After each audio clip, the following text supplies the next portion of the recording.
War India News Hour. Bringing hybrid cloud artificial intelligence will accelerate innovation in the modern enterprises.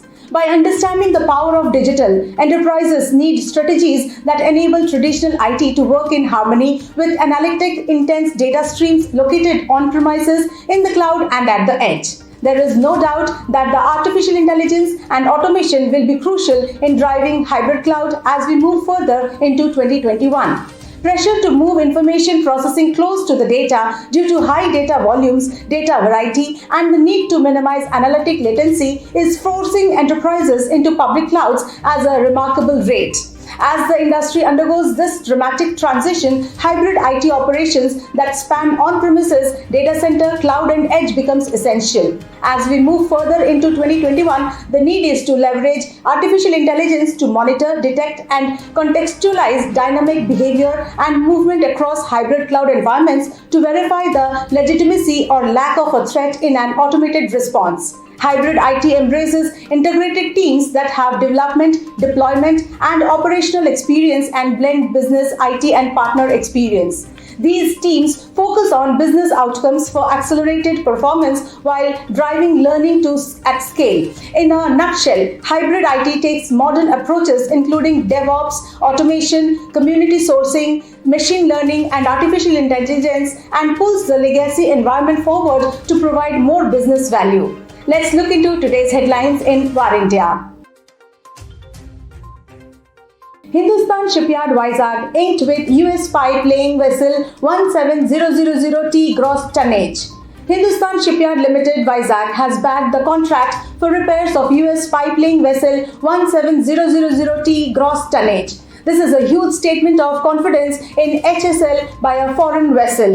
In the last 1 year, there have been several countries which have started getting their shipbuilding repaired from Indian shipyards. Norway is working with Cochin Shipyard, Goa Shipyard and GRSE have exported to several Asian and African countries. Chilean and Vietnamese ships have been manufactured by L&T Shipyard are some of the recognitions. Hackers leaks 20 million users' data of BigBasket for absolutely free. A security researcher claimed that the hacker group Shiny Hunters has leaked the database of grocery delivery startup BigBasket. The data of 2 crore BigBasket users, including their emails, names, hashed passwords, birthdays, and telephone numbers, were leaked. The researcher said, "I can test 700 billion attempts at a password per minute with my RTX 3080. However, there is no official confirmation from BigBasket about the data breach. Microsoft might launch Cloud PC service this summer. Microsoft is making it easy to access a virtual Windows 10 PC on any device, including smartphones and tablets.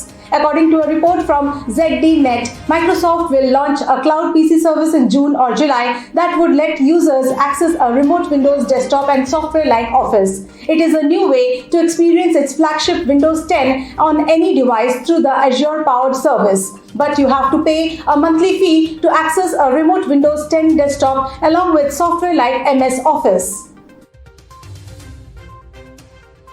Apple to roll out new privacy update, Facebook Google reacts.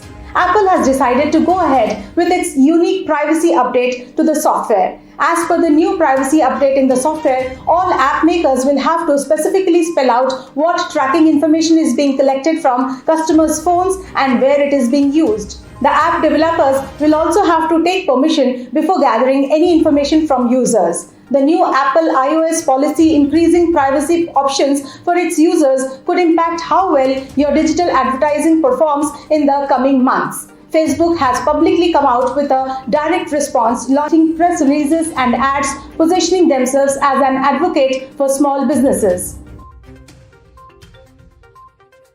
Ethereum co-founder donates Rs 4.5 crores for COVID-19 relief in India.